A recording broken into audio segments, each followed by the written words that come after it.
Bonjour à tous, dans cette vidéo nous allons vous présenter et vous expliquer le fonctionnement des deux principaux systèmes de positionnement par satellite, le GPS américain et son concurrent européen Galileo. Nous allons également vous parler des enjeux géopolitiques qui sont liés à ces systèmes. Durant ce TPE, nous répondrons à la problématique suivante. La suprématie du GPS américain et le lancement de son concurrent européen Galileo représentent-ils un enjeu géopolitique? Dans un premier temps, nous vous présenterons et nous vous expliquerons le fonctionnement de ces deux systèmes. Et dans un deuxième et dernier temps, nous vous présenterons l'enjeu géopolitique qui est lié à ces deux systèmes.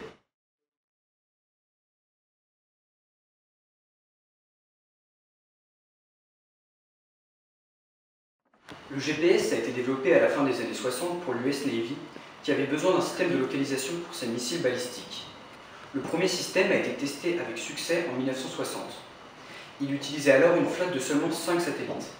Pendant la guerre froide, la menace nucléaire joua un rôle prépondérant dans la poursuite du développement du GPS. En 1973, le Pentagone lança réellement le projet qui deviendra par la suite le GPS que nous connaissons. Il comporte aujourd'hui 24 satellites répartis sur 6 plans orbitaux à environ 20 000 km d'altitude. Ces dernières années, le Pentagone a lancé un projet de modernisation de son système avec une 3e génération de satellites. Ces satellites Navstar de 3e génération reprennent la même structure que leurs prédécesseurs. En effet, ces premiers satellites ont été développés à la fin des années 70 par le constructeur Rockwell. Cette modernisation a un coût puisqu'elle représente quand même 7,5 milliards de dollars. La précision pour le grand public en sera donc améliorée, avec une précision horizontale maximale de 3 mètres et une précision verticale de 10 mètres.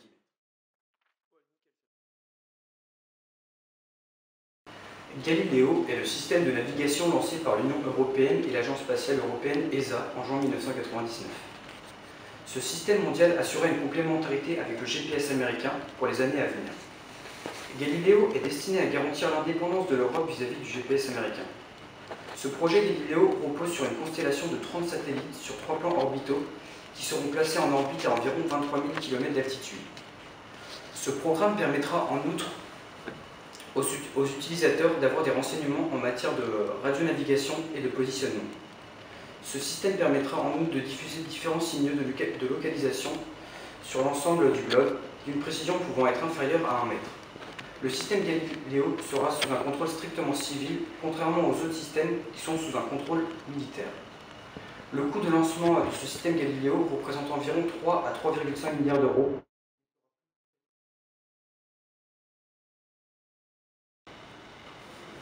Les systèmes de positionnement par satellite fonctionnent tous sur le même principe, celui de la triangulation. Ce principe est assez simple en théorie, mais s'avère bien plus complexe à mettre en place dans la réalité.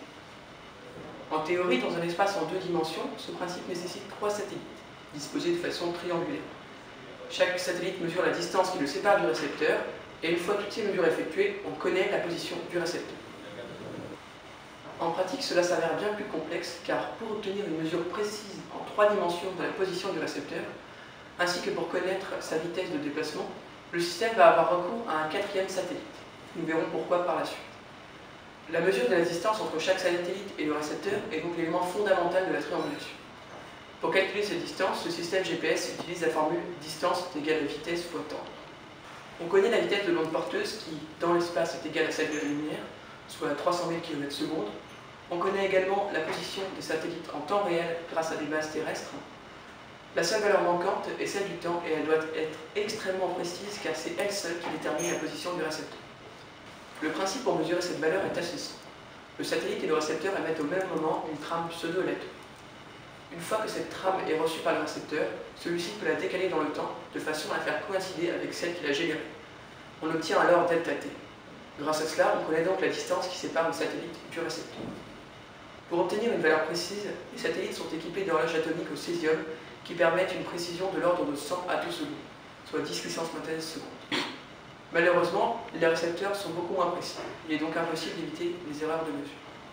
Pour que la position d'un récepteur ainsi que sa vitesse de déplacement soit connue en permanence, le système va utiliser un 4e satellite.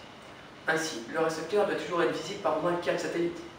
Pour cela, les satellites Navstar du GPS américain sont répartis sur 6 plans orbitaux de 4 satellites. Avec cette constellation, le récepteur est toujours visible par au moins 5 satellites. Le système américain est donc capable d'affiner ses calculs en utilisant un maximum de satellites visibles. Cela permet donc de connaître précisément la position d'un récepteur n'importe où sur la planète.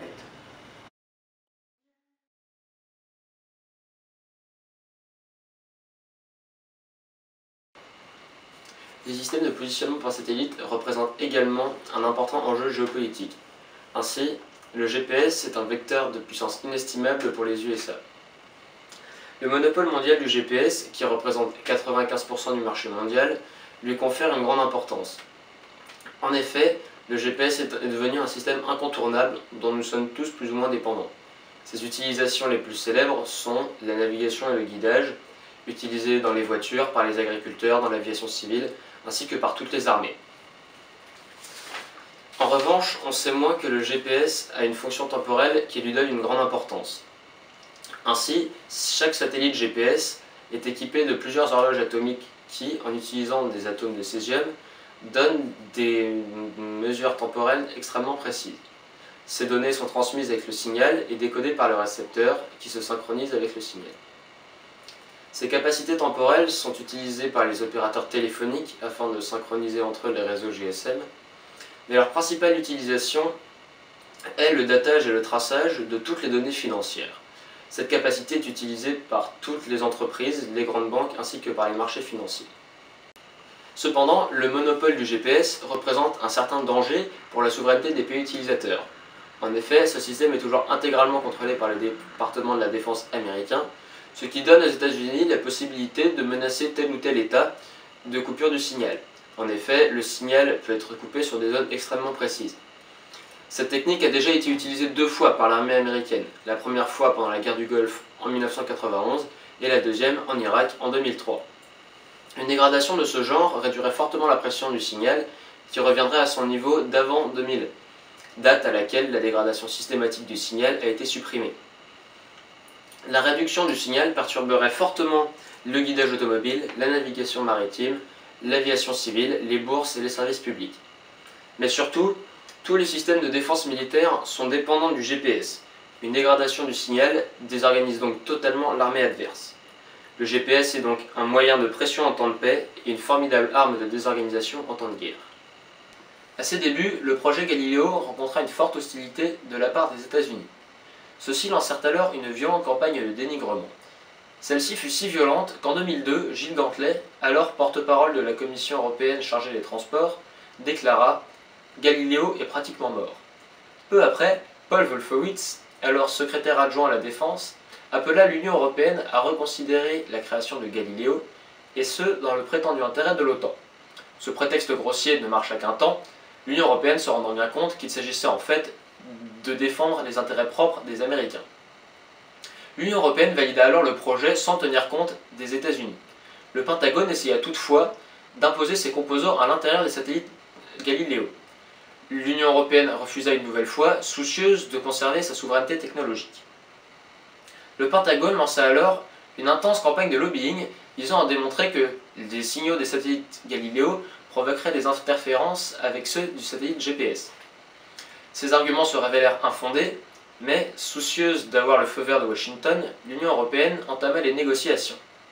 Au terme de longues négociations, l'Union européenne concéda sur quelques points techniques clés et accorda au Pentagone la possibilité de brouiller les signaux de Galileo, et ce pour prévenir une éventuelle utilisation hostile de ce système à l'encontre des États-Unis. Il y eut également des rumeurs comme quoi le Pentagone aurait accordé à la Commission européenne la possibilité de faire de même avec le signal du GPS. Cependant, ces rumeurs n'ont jamais été prouvées. De plus, les systèmes de positionnement par satellite sont également créateurs de tensions au sein même des pays utilisateurs. Nous pouvons particulièrement le remarquer avec Galileo. En effet, même au sein de l'Union européenne, qui est pourtant commanditaire et future utilisatrice du projet, les tensions sont exacerbées par les enjeux qu'induit le système. Ils sont en ce cas liés aux gros contrats et aux énormes intérêts financiers qu'ils représentent. L'ESA a attribué un contrat de 566 millions d'euros pour la réalisation de la première tranche de satellite à une entreprise allemande, OHB. Bien que cette entreprise ait été choisie par appel d'offres, le devis qu'elle proposait étant 100 millions d'euros moins cher que celle du groupe EADS, ce choix soulève des questions. Particulièrement, n'aurait-il pas été plus équitable pour l'Union européenne d'attribuer ce contrat au consortium européen EADS, qui regroupe une multitude d'entreprises de nationalités différentes? Ainsi, bien qu'une filiale anglaise participe à la réalisation de ce contrat, certains pays peinent à tirer leur épingle du jeu. Par exemple, la France qui pour l'instant ne remporte que 2 contrats, un de 85 millions pour Thales Alenia, responsable du système support, et bien évidemment un contrat de 387 millions pour Ariane Espace, responsable des lancements.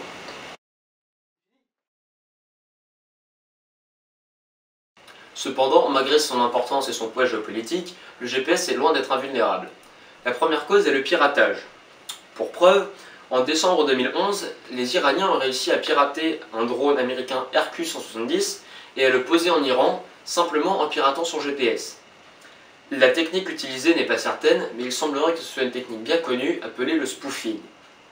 Cette technique utilise un spoofer, un appareil qui réceptionne les signaux venant du satellite, puis qui en réémet d'autres sur la même fréquence.